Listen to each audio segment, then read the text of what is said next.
Azalın ən uzun uçuş marşrutu hansı şəhərədir? Pekinə. Pekinə istiqamət. 8 saata yaxındır. Avropanın ən kiçik ölkəsi hansıdır? Liechtenstein. Məncə Vatikan ondan balacadır. Vatikan. Beynəlxalq kodlamada Eleyçər hansı şəhəri təmsil edir? London. London Heathrow aeroportu.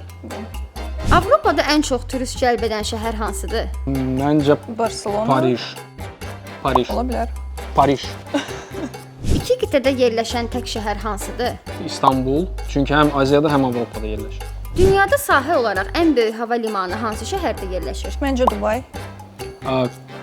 Dammam şəhərində Kral Fahd adına beynəlxalq hava limanı. Nəyə görə bilirəm? Çünki uçmuşam ora. Azalın ən çox istifadə etdiyi təyyarə modeli hansıdır? Boeing 767 yoxsa Airbus A320? Airbus A320.